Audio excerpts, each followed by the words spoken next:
안녕하세요. 길동무와 함께하는 성서인문학 오늘 92번째 시간입니다. 저는 여러분을 대신하여 질문하는 진상쌤이고요. 그 궁금증을 이야기로 재밌게 풀어주시는 길동무 목사님 나와 계십니다. 목사님 안녕하세요. 네, 안녕하세요.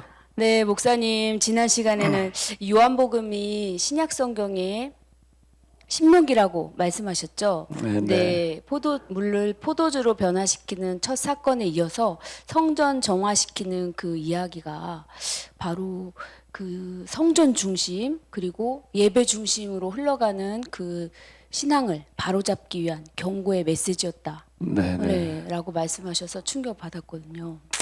예. 뭐 지난 시간에 좀 길게 또 정확하게 좀 얘기했던 네. 그런 건데, 인류 종교사 교회사를 보게 되면은 아직까지도 성전에 모여서 예배 드리는 것 위주로 지금 신앙생활들을 하고 있거든요. 네. 근데 요한복음에서는 이걸 경고하고 있다. 아예 성전을 헐어버려라. 이렇게 이제 극단적인 말씀을 하셨는데 우리가 그 교훈을 좀 잘 이해를 해야 될 것 같습니다. 네, 그렇군요. 그럼 오늘은 이어서 어떤 이야기로 네, 풀어주실까요? 강조점이 이제 초표적인 물로 표도주를 만드시는 이야기였고, 그다음에 성전 제사 철폐, 성전 정화의 이야기가 이제 그였다라고 하는 건데요. 성경 읽으면서 또 교회 다니면서 네. 아마 보리떡 5개 물고기 2마리로 뭐 수천 명 먹였다라는 이야기는 많이 들어봤지요. 네, 많이 들어봤죠. 그 이야기가 복음서에서는 이제 굉장히 중요하게 다뤄지고 있어요. 그런가요? 그 사복음서에서 다 다루고 있습니다. 다 다루고. 마태, 마가, 누가, 요한. 그리고 마태, 마가에 보게 되면은 보리떡과 이제 물고기 몇 마리로 5천 명 먹이시는 이야기, 4천 명 먹이는 2번이나 나오고 있고요. 2차례나 반복되는 네. 이야기로 나오고 있고, 또 요한복음에서도 이제 같이 이제 보리떡 5개 물고기 2마리로 5천여 명을 먹이고 뭐 이제 여러 광주리로 남았다. 이렇게 이제 이야기를 하고 있습니다. 이야기는 뭐 많이 읽고 듣고 그러셨을 텐데 네. 도대체 이게 뭘 얘기하려고 그러는 거지요? 오, 이야기를 일단 들으면은 네. 무슨 생각부터 일단 들어요? 물론 전능하신 예수님, 네. 우선 그렇게 떠오르지만 사실 솔직한 입장에서는 이 부분을 빨리 그냥 넘어간다. 왜냐면 도저히 믿어지지 않는 부분이긴 하고요. 네네. 네, 깊게 생각을 솔직히 못 해봤습니다. 이게 사실 이런 이야기를 듣게 되면은 어떤 생각부터 드는가 하면 진짜 그게 가능할까? 아니 보리떡 5개 물고기 2마리는 한 어린아이가 가지고 있던 이제 한 끼 네. 이제 식사였는데 그걸 가지고 수천여 명이 먹고 그것도 남자만 5천 명이라고 그랬어요. 성인 남자요. 남자만 5천 명이다라고 하게 되면 남자는 이제 성인 15부터 이제 그 이하는 어린아이는 남자로 들어가지를 않았는데 그럼 예수님 주변에는 뭐 어른 남자만 모여있던 거는 아니거든요. 아마 어린아이 여인들 뭐 같이 모였으니까는 실제 숫자는 그보다 훨씬 더 많다는 이야기가 되는 거거든. 근데 그 사람들 그걸 다 먹고 여러 관계에 남았다는 게 도무지 이게 믿기가 쉽지가 않아요. 네, 맞습니다. 근데 이제 우리는 그렇게 이제 일단 들으면서 그러는데 그럼 이제 다시 한번 이렇게 물어봐요. 복음서에서는 왜 이걸 그렇게 중요하게 말하고 있을까요? 글쎄요, 어마어마한 기적의 사건이어서 그렇지 이걸 않을까요? 왜 그렇게 중요해서 네 복음서에서 다 다루고 있고 마테마가에서는 비슷한 이야기가 이제 2번이나 예수님께서 행하셨다는 네. 거예요. 이렇게 이야기를 하고 있거든요. 그게 진짜 그랬을까라고 하는 것도 물어봐야 될 부분이기도 하겠지만은 더 중요한 거는 아니 도대체 이 이야기를 왜 이렇게 중요하게 다루고 있을까예요. 근데 이 이렇게 네 복음서도 다 다루고 있다라는 이야기인 이 이야기는 대단히 중요하다는 이야기인데 뭐 예수님께서 이런 기적도 행하실 수 있다 뭐 그걸 보여주시기 위해서 이제 기록해 놓은 것도 아니고 이거는 성경에서 이야기하는 그 신앙의 근본과 관련이 되어져 있어요. 신앙의 근본이요? 네네네. 네. 자, 그러면 이제 저 구약 성경으로 넘어가게 되면 앞에도 뭐 간단하게 좀 다뤘었는데 선악과 사건은 기억나시죠? 네, 선악과. 선악과는 이제 계약을 상징하는 거다라고 이제 근데 선악과를 먹었다는 거는 무슨 과일 하나 먹은 불순종을 얘기하는 것처럼 말하지만은 계약을 어겼다는 얘기가 되는 거거든요. 그 선악과를 먹었을 때, 저 계약법을 어겼을 때 주어진 형벌이 뭔지 기억나요? 네, 땅에서 죽돌이 일하는 벌, 또 여인은 아이를 낳는 고통. 그 그 에덴 동산에서. 이전에는 자연 환경에서 먹을 거를 제공을 해 줬어요. 네. 네, 자연적인 먹거리였는데 이제 계약법이 어겨지고 난 다음에는 인위적인 먹거리. 그러니까 이제 땅이 저주를 받아가지고 엉겅퀴 덤불을 내 가지고 죽도록 일해야지 겨우 먹을 게 주어지는 이제 그런 형벌이 주어졌거든요.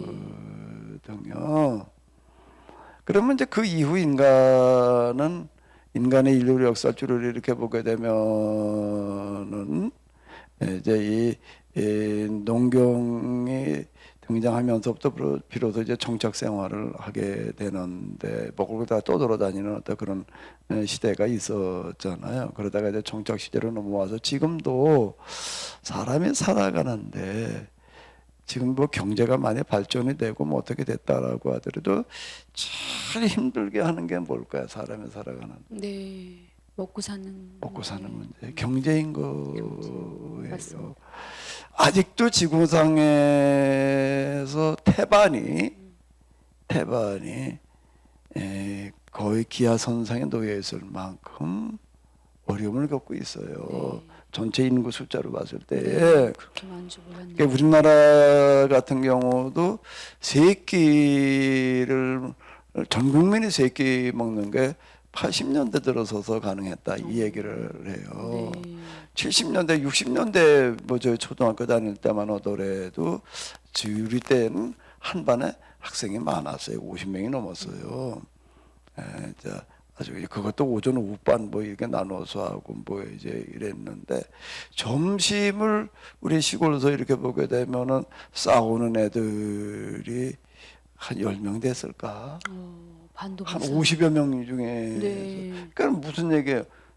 점심 먹고 아침 저녁으로 살았다는 얘기예요. 하루 세 끼를 먹는다라고 하는 거가 우리는 당연히 세 끼 먹는다라고 생각하지만은 그렇게 쉬운 얘기가 아니었거든요.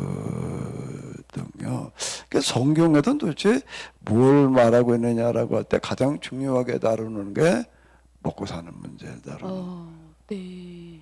먹고 사는 문제 해결하는 거가 기업법에서 가장 중심에 놓여 있어요. 그런가요? 가장 중심에 놓여 있어요. 이제 구약 성경에 우리가 이렇게 뭐 쭉 봐왔는데 땅을 이제 분배를 해주고 뭐 그 다음에 이제 안식년, 신년, 뭐 그 다음에 또 이제 유월절, 초막절 이런 것들이 다 뭐하고 관련되어져 있는가 하게 되면은 먹고 사는 문제와 관련되어지는 거예요. 그럼 성경이 뭘 말하느냐라고 할 때 우리는 영혼 구원 뭐 영적인 거 이렇게 얘기한다라고 자칫 오해할 수 있는데 성경에서 가장 중요하게 다루는 거는 먹고 사는 문제예요. 네. 옛날에 굶어 죽는 사람들이 수두룩 했으니까 이 문제를 해결하는 거를 중심에 놓고 있다라고 하는 거를 잃어버리면 안 되는 거예요. 그러면은 오병이어의 이야기를 이제 신약 성경 복음서에서 또 예수님께서 행하신 것 가운데서 가장 중요한 일로 다루고 있거든요. 그러면 이제 이거를 구약 성경의 계약법으로 들어가서 보게 되면 비로소 이해가 되는 거예요. 교회가 해야 될 일이라는 거가 뭐라는 거예요. 먹고 사는 문제를 먹고 사는 문제 해결해 주는 해결해 거라는 거예요. 네, 좀 충격적인데 많이. 그게 물고기 몇 마리 가지고서 보리돈 몇 개 가지고서 수천 먹일 수 있는 게 가능하냐 안 하냐 이렇게 물을 문제가 아니라 네, 자칫 우리가 이제 저희는 그거를 그게 궁금했죠. 네, 네, 그게 자칫 우리가 그렇게 생각이 드는 거예요. 네. 요즘 우리 이제 과학의 시대를 살다 보니까 그게 진짜였을까? 에이 신화지 뭐 이제 이렇게 우리 이제 얘기하기 쉬운데 신학자들도 그래요. 그냥 신화다 이렇게 이제 얘기를 하는데 거기다 초점을 맞췄는데 왜 이걸 그렇게 중요하게 다루느냐는 거에 대해서는 비껴가고 있어요. 아, 그게 성경에서 얘기하는 근본 문제예요. 네. 이 부분이요. 아니 먹고 사는 문제가 이게 쉬운 게 아니에요. 진짜 내가 이마에다 땀을 흘려 먹으리라라고 이제 이렇게 얘기한 대로 정말 우리가 죽도록 일해야지 먹고 사는 거지. 물론 조금 더 여유가 있게 사는 사람도 있기도 하지만 그건 극소수이고 또 지금 그렇다라고는 맨날 다는 보장도 없어요. 어느 날 또 이제 뭐 이제 반전이 일어날 수도 있어서 또 밑바닥으로 아래 내려앉을 수도 있고 이제 이런 건데 그러니까 성경이 그리고 하나님 믿는 사람이 해야 될 가장 중요한 과제는 뭔가 하게 되면 먹고 사는 문제를 해결해 주는 거다라는 네. 거예요. 그런데 그동안 교회 다니면서 좀 우리가 하나님 믿으면서 가장 중요한 게 먹고 사는 문제 해결하는 게 이렇게 생각해 봤어요? 아니죠. 전혀 아니고 영적인 일에 더 우선순위를 네, 둬야 된다. 영적으로 영혼 구원에 이게 지금 뭔가 잘못 가고 있는. 오히려 먹고 사는 문제를 말하면 이제 신앙이 없는 걸로. 예.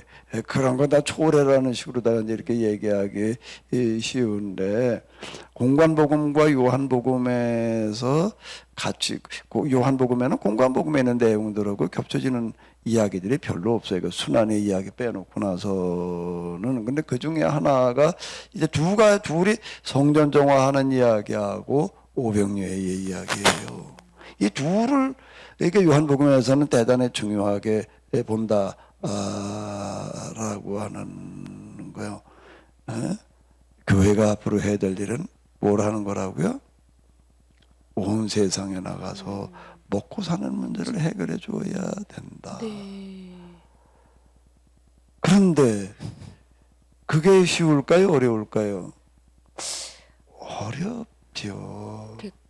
어려워요. 요즘은 그래도 과학 문명 이후에 농사가 다 기계화되어져 있고 그 다음에 수학연구. 기계화에다가 또 뭔가라고 하게 되면 이 화학 비료가 나오고 또 농약이 나와가지고 그래도 농산물도 대량 생산이 가능해졌어요. 그러니까 네. 맘만 먹으면 아마 전 세계 사람들 굶주리지 않고 살 수 있게끔 하는 거는 이제는 어렵지 않게 되죠. 옛날에 이게 괭이 삽 들고 나가서 한번 농사 지어봤어요? 네, 언제 해보셨어요? 네, 농부의 딸입니다. 그거 정말 어려워요. 땅 파는 거. 이야, 이건 정말 설명이 안 돼. 괭이 가지고서 뭐 이거 옛날 소를 이용했잖아요. 소나 말을 이용해 가지고 밭을 갈고 뭐 그래가지고 호진한데 그래도 이게 정말 힘든 거야. 그게 쭉쭉 나가 농사져도 1년 먹을 양식 구한다는 거가 될지 안 될지 안 되는 경우들이 허다했어요. 그렇죠. 흉년이 들고 뭐 네. 이제 가뭄 이러면은 이제 이랬는데 이건 사실 어려운 얘기예요. 세상에 나가서 굶는 사람들 문제를 해결해 준다는 거를. 근데 예수님께도 버릇도 5개 물고기 2마리를 가지고 수많은 사람들 먹고 더 남게 하셨다는 얘기는 무슨 뜻일까요? 예수님께서는 하실 수 있다. 너희가 진정으로 그렇게 되기를 원하고 최선을 다한다면은 하나님께서 틀림없이 그걸 되도록 도와주시겠다는 약속이지요. 그런가요? 거기 어떤 인간의 노력이 있었나요? 최선을 다하는 노력이 안 보이는데요. 거기 보게 되면 그런 게 있어요. 오병래 이야기를 이렇게 보게 되면은 야 앉아 그냥 내가 무조건 그냥 먹여줄게가 아니라 이렇게 물으시는 게 너희에게 지금 가지고 있는 게 뭐냐? 네. 그랬더니 나가서 그 수선해 보니까는 한 어린아이가 이제 먹으려고 가져왔던 한 끼 양식이 있는 네. 거예요. 보리토끼라는 건 보통 큰 걸 말하는 게 조그만 걸 말하는 거예요. 물고기도 말이죠 반찬. 이게 전부 다입니다. 그걸 내게로 가져와라라고 이야기를 하시는 거고 제자들이 또 이 모든 사람들이 지금 다 이게 여러 나 지금 굶주려서 지금 기진맥진했는데 가려면은 다 이제 가다가 중도에다 쓰러지게 생겨 어떻게 해야 됩니까? 너희가 먹을 거를 주어라. 우리가 뭘 가지고 먹을 걸 줍니까? 이 많은 사람을 남자만 수천 명인데 네. 어린아이 여자까지 하면 뭐 만여 명 이렇게 하면 이제 우리가 볼 수, 우리가 뭘 가지고 이 사람들을 거기도 광야였어요. 모여있는 데가 도시여자 한복판도 아니고 어디서 이 사람들을 갖다 이렇게 우리가 뭔 방법으로 먹여줄 수가 있습니까? 그럼 너희 가운데 가지고 있는 게 뭐냐? 보리쪽 5개 물고기 2마리가 전부입니다. 근데 이까지 걸 가지고 우리가 뭘 할 수 있습니까? 사람들을 다 한 50여 명씩 이렇게 둘러 앉으라고 그래라. 그러고 나서는 거기다가 복을 빌어 주시는 거예요. 너희가 먹을 것을 주어라. 너희가 가지고 있는 거 내가 할 수 있는 건 어디까지냐. 그런 이 얘기가 뜻인가요? 되는 네. 거고요. 그 다음에 너희가 먹을 거를 주어라. 누가 줬나면 제자들이 나가서 나누어 줄 때에 이게 보리떡 5개 물고기 2마리를 가지고 기도를 하고 났더니 여기 그냥 빵에 산더미처럼 커진 게 아니야. 제자들이 나가가지고서 주려고 가지고 갔는데 보리떡 5개를 가지고 12명의 제자들이 가지고 나가려니까 한 반 쪼가리씩 찢어야 돼 이제 이거를. 예? 네. 나눠가지고 또 끝났더니 또 하나가 돼 있는 거예요. 또 나눠주고 나니까 또 하나가 돼 있고 이게 막 이렇게 산처럼 쌓여가지고 와도 갖다 먹어가 아니라 나누어 주면은 또 하나가 돼 있고 나누어 주면 이래 가지고 먹는 거예요. 그렇게 되는군요. 제자들이 나누어 준 거예요. 네. 제자들이 다니면서 사람들 나누어 준 거예요. 그렇게 했더니 그 제자들이 이제 광주리다 가지고 나가는데 주고 나면 또 생기고 주고 나면 또 생기고 이렇게 되는 거지 뭐 태미로 한꺼번에 해야 돼요. 그러니까 너희가 먹을 걸 주어라. 이 얘기 자체가 뭔가 하면 너희가 그런 간절한 마음을 가지고 할 수 있는 데까지 하면 그 나머지는 하나님께서 도와주시겠다. 옛날 말에 그런 말이 있어요. 비슷한 말 뭐 하나 있지 않을까요? 진인사. 진인사. 그다음 뭐지요? 진인사라고 보는 게 뭐예요? 네, 사람이 할 일을 다 다 하고 난 다음에 그 다음에 하늘의 도우심을 기대해라. 똑같은 얘기예요. 이게 네. 옛날 속담인데요. 아주 정확한 얘기예요. 사람이 할 걸 안 하고 있는다 하는 게 도와준다는 얘기가 아니고 하나님께서 스스로 돕는 자를 도우신다는 얘기가 이제 그런 얘기가 이 되는 거거든요. 우리가 그렇게 하려고 하는 게 마음만 먹으면은 하나님께서는 그건 반드시 되게 하시겠다는 거예요. 이 세상에 태어난 사람이 먹을 게 없어가지고 굶어 죽어가면은 될까요? 안 되죠. 네. 굶어 죽으면 어떻게 해요? 사람이 굶어 죽는 것만큼 네. 비참한 거는 없는 거예요. 병들어 죽는 건 그 다음이고 굶어 죽는 거가 제일 비참한 거고 또 굶다 보고 되면은 병도 더 이제 심해져 약해지게 되고 뭐 이런 거거든요. 모든 사람이 다 골고루 굶지 않고 그래도 다 풍족하게 먹고 살아야 된다라고 하는 거는 절대 명제예요. 그렇게 대조적 관계도 괜찮은 게 아니야.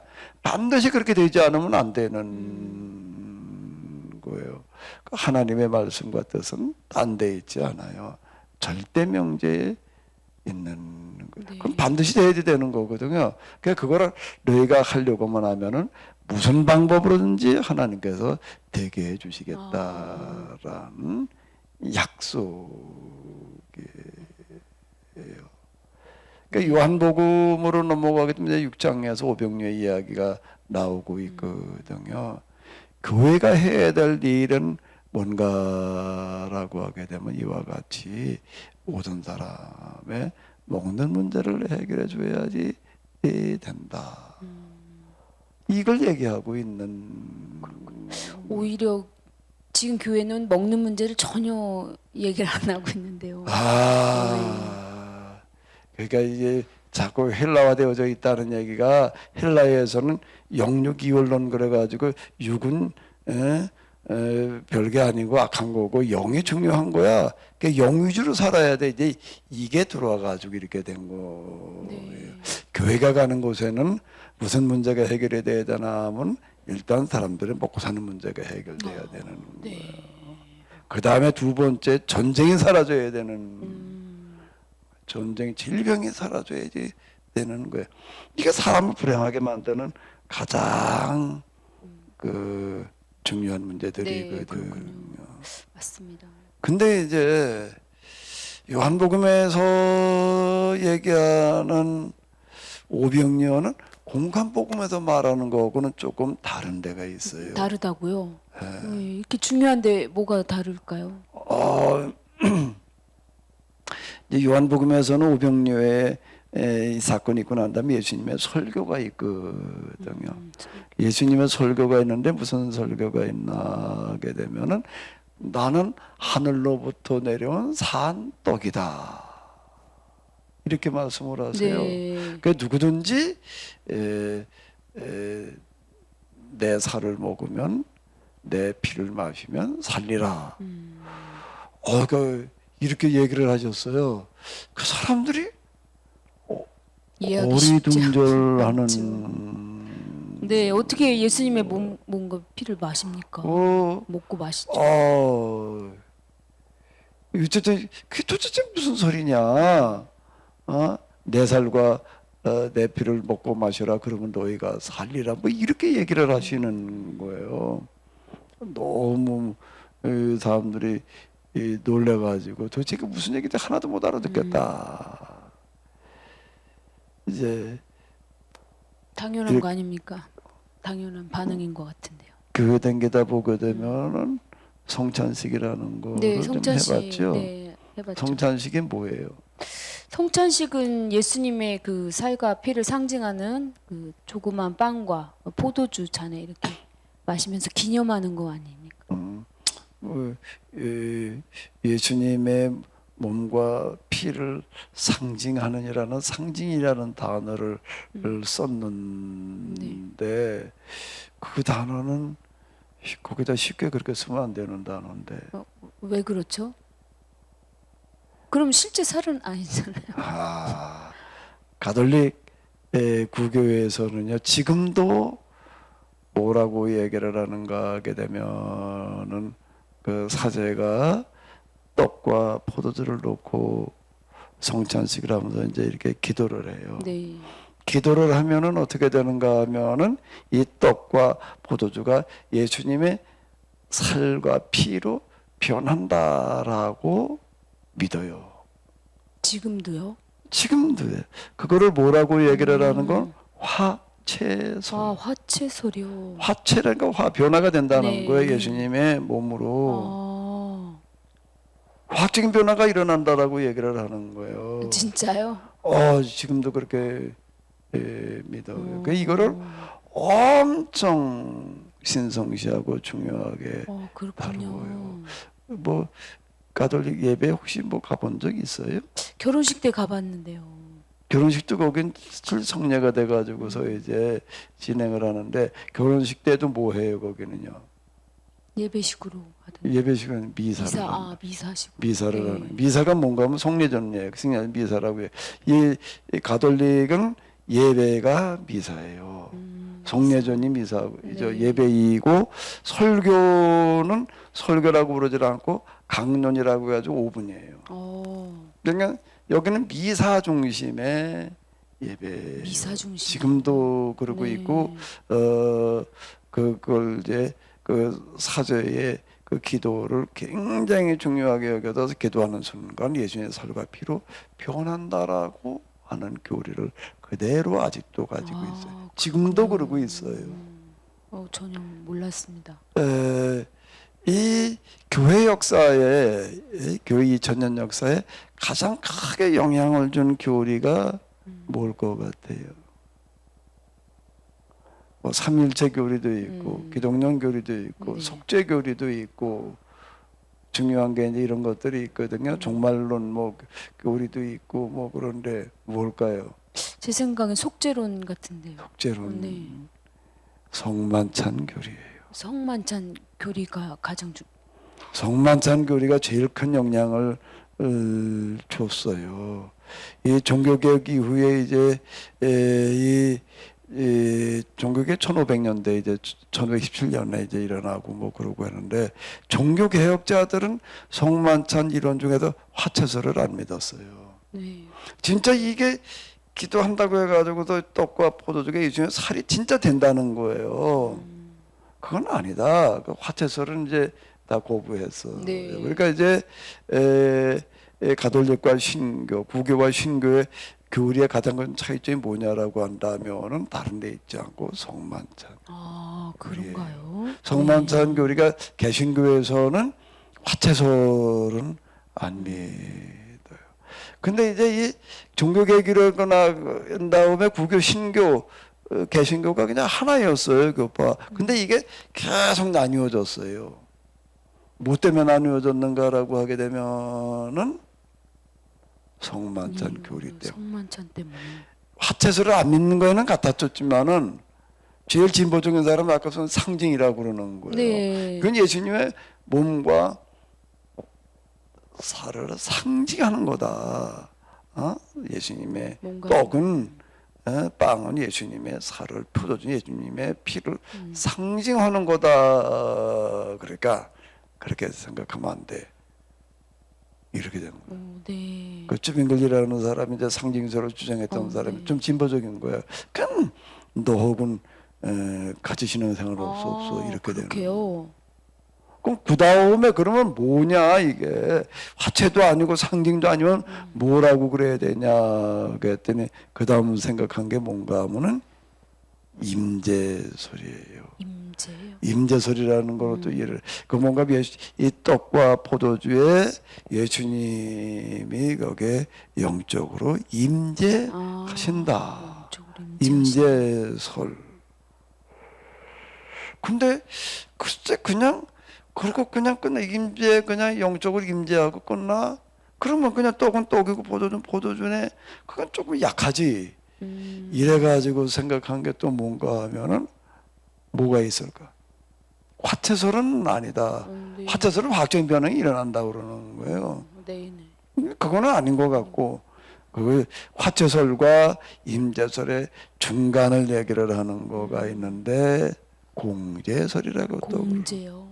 이것 때문에 뿔뿔이 나눠지고 말았어요. 이게요. 굉장히 중요해요. 개신교의 교파주기가 등장한 게 뭐 때문에 등장을 했는가 하면은 성만찬 교리 때문에 그러는 거예요. 그러니까 이제 교회사에서 제일 큰 영향을 준 교리가 뭐냐라고 할 때 화채설, 이 성만찬 교리라고 그러는 거가 가톨릭과 구교와 신교의 가장 큰 교리적인 차이가 성만찬 이해예요. 네. 예수님 하나님에 대한 이런 거 이해도 별로 차이가 없어요. 비슷비슷하고 이제 그래요? 그런 성만찬 이해에서 확 달라져 가지고서 가톨릭은 아직도 그냥 예배 자체가 성만찬 이 미사 이거 우리는 이제 그것 말고 말씀이 중요하라고 이제 성경을 돌아다 그래서 성경을 가지고 이게 설교 위주로다가 갔어요. 그래도 또 여기에서 성만찬 이론 때문에 당노교 뭐 루터교 이게 다 나뉘어져 버린 그렇군요. 거예요. 교파가 이렇게 갈래갈래게 찢어지기 시작하는 거는 성만찬 교리 때문이에요. 그럼 아까 오병이어하고 지금 너무 많이 그런데 잊어버렸는데 연관을요. 이 참 나는 이제 이런 걸 이렇게 보게 되면 이 한복이면 너무 놀랍다. 네. 멀게 내다보면서 구원이라고 하는 거를 딴 데다 두지 마라. 가정을 회복시켜 주는 거가 구원이야. 첫 표죠. 사실 계약법이라고 하는 걸 보게 되면 가정을 행복해져 주기 위한 장치였거든요. 그 다음에 앞으로 교회가 이 건물 지어놓고 예배 드리는 거 위주로 신앙생활을 하면 안 돼. 이렇게 얘기하는 것도 그렇고 네. 세 번째가 뭔가라고 하게 되면은 성만찬 교리를 오해하지 마라. 예수님의 살과 피 성만찬이라고 하는 거는 이걸 먹으면 우리가 이제 예수님의 살과 피를 통해서 죄 용서함 받는다.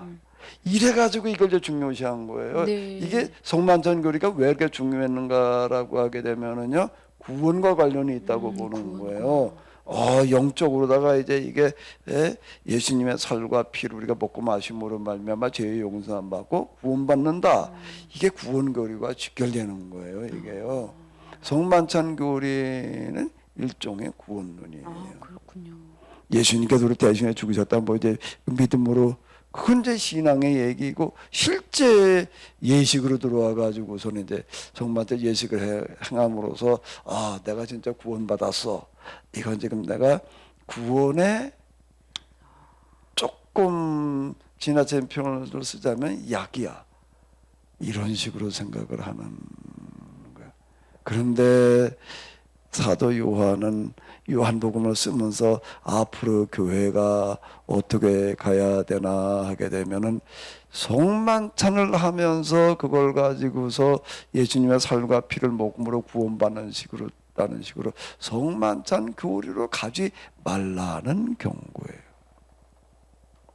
예수님께서 마지막 식사를 할 때 떡과 포도주를 가지고 제자들을 주시면서 이건 내 살이니 너희가 먹어라, 내 피니 마셔라, 너희가 이걸 먹고 마시면 살리라라고 말씀하신 게 그게 무슨 그 성만찬 예식이라고 하는 게 특별해서가 아니라 무슨 뜻인가 하면 너희는 세상에 나가서 먹고 사는 문제를 해결해라라는 유언이었어.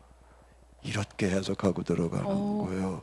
그래가지고 오병료에다가 뭘 갖다 놨는가라고 하게 되면 오병료의 사건에다 놓고 설교에 나는 하늘로부터 내려온 산떡이다. 누구든지 내 살을 먹고 내 피를 마시면 살리라. 여기다 갖다 놨어요. 마지막 성만찬에다가 이 이야기를 갖다 놓은 거예요. 성만찬 식사 때 하셨던 말씀인데 네. 요한복음에서 성만찬 식사 때 이거를 안 하고 제자들의 발을 씻기는 이야기로 대신해 놨어요. 그럼 사실이 아닌 거잖아요. 사실로 얘기를 하면 예수님께서 공관복음은 사실이고요. 요한복음은 그거에 대한 완전 재해석이라고 내가 처음부터 얘기를 했잖아요. 성전 정화도 뭐 예수님께서 맨 마지막에 하신 사건이 맞아요. 실제. 근데 그 앞에다 갖다 놓는 거예요. 성만찬도 예수님께서 제자들과 마지막 식사하시면서 하신 말씀인데 네. 그걸 어디다 갖다 놨나 하면은 오병료 이야기다 갖다 놓은 거예요. 그리고 그 되는군요. 바시는 이야기를 그 너희가 서로 사랑해 세계명을 너희에게 준다라고 이렇게 얘기하시니까 받고 나왔어요. 이거는 뭐가 사실이냐 아니냐의 문제가 아니라 요한복음 신학이에요. 네. 요한복음에서 이렇게 의도적으로 말을 하고 있는 의도적으로. 거예요. 그를 향해서 경고하는 거예요. 너희는 예수님께서 성만찬 식사 시간에 하셨던 그 말씀을 오해해가지고서 그걸 무슨 구원받는 것과 관련 있는 걸로 오해하지 마라. 그건 무슨 말씀이었는가 하면 너희는 세상에 나가서 먹고 사는 문제를 해결해 주라는 당부이고 유언이었어. 이렇게 얘기를 하는 거예요. 듣고 보니 굉장히 연결이 딱 맞는데요. 생각을 해봐봐요. 그건 뭐 지금 우리가 뭐 사제가 기도했다고 해가지고서 천주교 신부나 교회 목사님이 기도했다고 해가지고서 이게 뭐 그 떡과 포도주가 진짜 이제 몸으로 피로 바뀌어진 거야? 아니면 이게 영적으로 임재한 거야? 뭐 아니면 그냥 상징이야? 공제야? 그리고 그거 가지고 뭐 서로 뭐가 맞아 틀려 이래야 될 문제예요? 아니 그걸 먹었다고 해가지고도 구원받는 거고 뭐 관련이 있겠어요? 네. 이게 이렇게 되면 이게 일종의 미신이 되는 거예요. 그럼 사도 요한은 그걸 내다 본 건가 아니면 그때도 조금 조짐이 있었나요? 아, 그런 조짐이 있으니까 이제 그런 거 얘기를 하는 거죠. 그런 조짐이 이제 보여지고 그러니까 이제 이대로 가면은 안 되겠다라고 해가지고 딱 경고해 놓은. 경고를 했는데 효과가 별로 근데 없었던 것 같네요. 이게 지금 그 성전 정화 이야기도 성전 헐어버려라. 네, 그것도 마찬가지고. 내가 3일 만에 다시 세우리. 이게 그러는데 그 다음에 이제 교회가 로마 제국의 국교가 되고 난 다음에 성당 짓느라고들 그냥 아주 그냥 난리를 쳤어요. 난리만 친 게 아니야. 보고지도 쳤어. 베드로 성당 짓느라고요 돈이 모자라 가지고서 면접까지 팔아먹었다는 네, 건 우리가 다 아는 얘기잖아요. 각 교구 지역들마다 서로 성당 크게 지으려고 옛날에 그 도움을 짓는 거가 그 굉장히 어려운 기술이었어요. 옛날 기술로다가는요. 그 도움 크기를 지름을 뭐 몇 메다로 하느냐. 그걸 저기는 뭐 몇 메다로 하대. 우리는 그보다 조금 한 1m 더 크게 하자. 이래 가지고서요. 아주 돈을 싹 긁어다가 성당 여사 진짜 싹 긁었어요. 네, 탈탈 빗자루로 쓸었을 만큼 돈을 싹싹 쓸어다가 그걸 짓는데 얼마나 걸렸냐면 보통 수백 년이야. 네. 그 수백 년 동안 이놈의 성당 짓느라고 돈을 싹싹 긁어가는 거예요. 지금 유럽에 있는 성당 가서 보면서요. 이야 이게 예술적으로다가 못했다 뭐 대단하다 이러고 보면은 정신 나간 짓을 하고 앉는 거예요. 네. 그게 주는 교훈. 이야 옛날에 그래 이게 그 옛날에 말에 이걸 수백 년 동안 짓느라고 얼마나 그러니까 돈도 싹싹 긁어가야 돼, 노동력도 싹싹 긁어가야 돼, 물자도 싹싹 긁고 이게 교회가 잘못되면은 무슨 일이 벌어지는지를 보라는 교훈으로 삼아야지 가서 이게 무슨 고딕 양식이 무슨 뭐 르네상스식이 무슨 뭐 어쩌고 저쩌고 이게 무슨 예술이 뭐 건축이 정신 나간 해설을 하고 저는 거야. 난 그걸 보게 되면은 정말 열불이 나. 네. 그렇게 얘기하고 있는 거를 보게 되면은요. 열불이 나는 거야. 그걸 지금 가서 그렇게 얘기를 해야 될 거예요. 그거를요 지금요.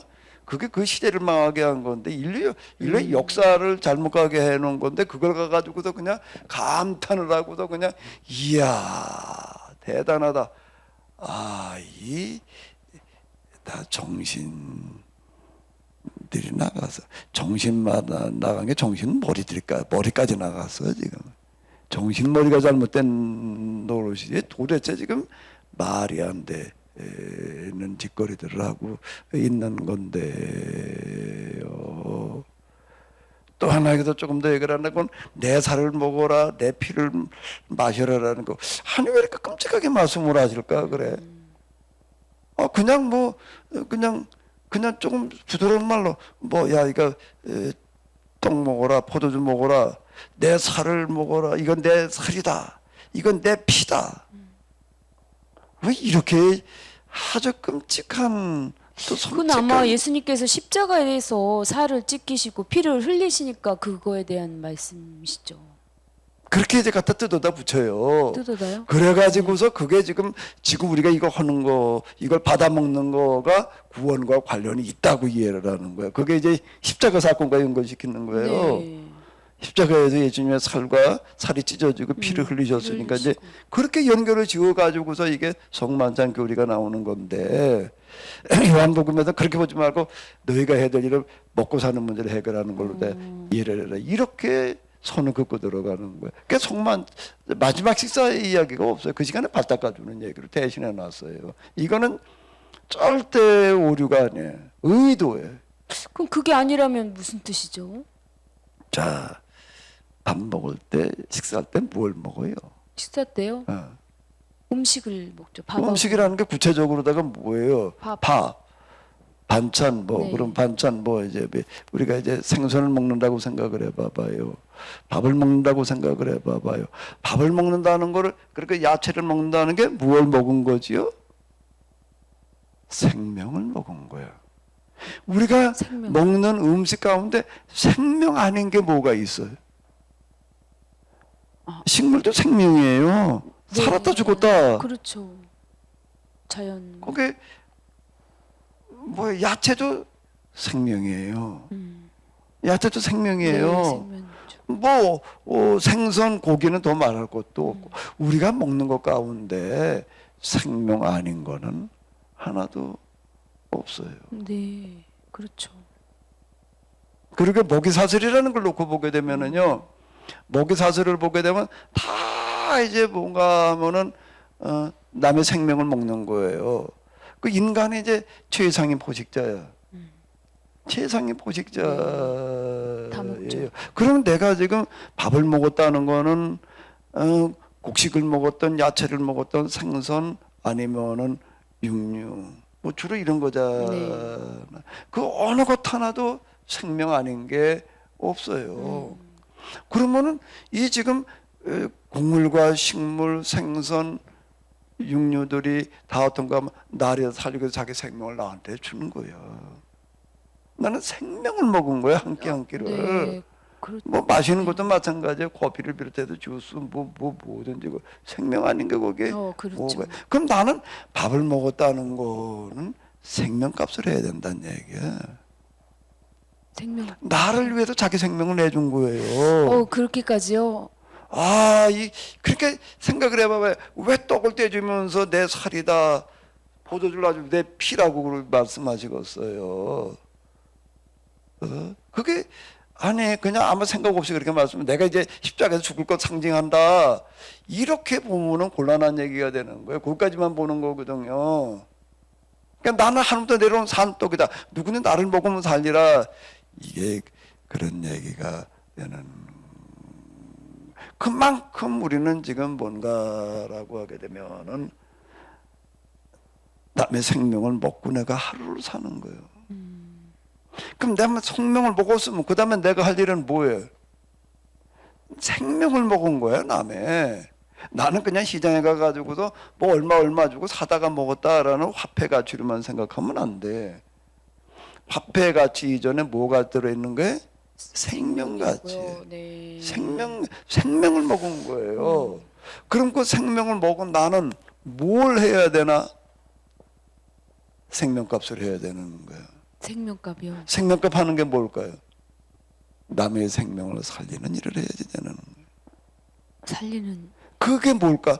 먹고 사는 문제를 자기 힘으로 아무리 해도 안 되는 사람들이 있어요. 네. 태어나기를 아주 열악한 게 태어난 사람들은 뭐 날고 뛰어도 거기서 어떻게 해볼 방법이 없는 거예요. 어떻게든지 우리가 굶어 죽어가는 사람, 전쟁으로 그냥 이 전쟁이라는 걸 생각을 해보게 되면 사람이 할 짓이 아닌 거예요. 정말 이게 서로 그냥 뭘 과학과 기술의 최첨단은 어디에 쓰이는가라고 하게 되면 원래 이게 과학기술이 발전할 때부터 그랬는데 무기 만드는 데 쓰이는 거예요. 이게 첨단 무기요. 배, 군함, 대포 만드는 거 가지고 전 세계 그냥 식민지 배우러 돌아다니고 지금도 마찬가지인데 우리가 쓰는 그 휴대폰 같은 것도 다 원래 전쟁에서 사용하기 위해서 만들어 놓은 게 전파, 무전, 뭐 GPS도 그렇고요. 다 그 전쟁 무기로 만들어진 걸 갖다 지금 이제 이렇게 상용화해 가지고 지금 우리가 쓰고 있는 어떤 이런 건데 사람이 사람을 죽이려고 그러면 안 되지. 전쟁으로다가. 그리고 굶어 죽는 거를 그냥 우리가 모른 척해도 안 되는 거고 그 얘기가 뭔가 그럼 나는 하늘로부터 내려온 산떡이다. 누구든지 내 살과 내 피를 먹으면 살리라는 말씀이 이게 참 좋은 얘기야. 수수께끼처럼 생각되지만 간단해. 구약부터 내려오는 어떤 이런 흐름을 보면은 단순한 이야기가 되는 거예요. 난 이 요한복음은 참으로 너무 놀라워. 그렇게 왜? 그게 오병이어의 이야기가 얘기하려고 하는 거고 특히 요한복음에서는 앞으로 교회를 내다보면서 교회가 이 성만찬 교리로가 빠지지 마라 이런 경고를 하고 있는 거예요. 그 목사님 저 너무 좀 이해가 안 되는데요. 그렇다면 뭐 생명을 먹어라 이게 아니고 나는 내 살, 내 이렇게 예수님은 당신을 강조하셨잖아요. 그런데 목사님이 일반적으로 말씀하시니까 좀 논리가 있잖아요. 예수 왜 내 살과 내 피를 마시라라고 이야기를 하는가라고 하게 되면은 이제 그러면 저 그 얘기를 아주 질문을 잘하셨는데 한 가정으로 돌아와서 봐봐요. 네. 가정으로 돌아와서 이렇게 보게 되면은 이제 남녀가 성장해 가지고서 이제 짝을 만나 가지고 한 가정을 이루잖아요. 네. 그러면 이제 자녀가 태어나요. 자기가 이제 뭐 하나 둘 이렇게 태어나잖아요. 그럼 그 다음에는 어떻게 되는 걸까? 그 부모는 네. 그 자기도 물론 먹고 사느라고 그러지만 자식을 낳아놓고 그러니까 그 애를 어쨌든 키워야 될 거 네. 아니에요. 부모의 책임감으로다가 그리고 사랑스럽고 이쁘니까 그 애를 그냥 키우기 위해서 죽도록 일하는 거예요. 죽도록 일해가지고서 그거 먹여 살려야 돼 키우는 거예요. 그 애는 뭘 먹고 큰 걸까? 부모의 사랑이죠. 부모의 사랑만 먹나? 그 사랑이라고 하는 거가 그래가지고 좋은 거 이쁜 거 다 사주고 싶은 거예요. 네. 그게 결국은 뭔가 부모가 그 자식을 그렇게 키우기 위해서 생명을 다 바쳐 놓는 거예요. 네. 직장에 가가지고서 그냥 진짜 들을 소리 못 들을 소리 다 들어가면 당장 때려치고 싶은데도 불구하고 그냥 처자식 먹여 살리느라고 그냥 네. 요즘 뭐 맞벌이 시대니까 처자식 네, 먹여 그렇게 살린다는 말씀하시면 안 말이 되죠. 약간 좀 이제 뭐 그러지만 어쨌든 간에 그러고 사는 거예요. 그리고 그 애가 크고 난 다음에는 부모는 이제 다 늙고 병드는 거예요. 그럼 부모 그 자식은 무엇을 먹고 큰 거예요? 네. 결국 부모의 부모의 살과 피를 먹고 크는 거와 같은 얘기지. 네, 동의됩니다. 네. 예. 그러니까 그 얘기 예수님과 그 얘기 하신 거예요. 어. 그에게 너희는 세상에 나가가지고서 정말 너희가 나를 믿는다라고 한다면 세상에 나가서 부모가 자식을 키우기 위해서 생명을 다 내놓고 하듯이 세상에 나가서 전쟁을 없애기 위해서 굶주리는 사람들 문제를 해결하기 위해서 너희는 그렇게 살아라. 그게 나를 믿는 것이다. 그 뜻인가요? 실감나게 얘기를 하시는 거예요. 사실을 실감나게가 아니라 사실적인 표현이에요. 이제 조금 이해가 되네요. 네. 우리가 부모로부터 살과 피를 이어받아요. 유전자 뭐 성격 뭐 기타 등 신체 특징 다 그 이어받거든요. 그런데 그런 유전적인 것만 이어받는 게 아니야. 생물학적인 것만 이어받는 게 아니야. 네. 모두 또 물려받는 거예요. 부모의 살과 피를 먹고 크는 거예요, 사실. 네. 살과 피를 먹고 맞습니다. 그게 내 살을 먹어라, 내 피를 먹어라는 얘기야. 피를 마시는 게 아주 현실적인 실제적인 이야기예요. 네. 근데 이거를 갖다가 야 이제 우리가 떡에다 갖다가 포도에다 기도하면 말이야 이게 피로 뭐로 어떻게 바뀌어 임재야 공재야 상징이야 이걸 먹으면은 구원받는 거야 이렇게 가지 말라는 경고가 요한복음이에요. 알겠습니다. 이제 조금 알겠습니다. 그렇군요.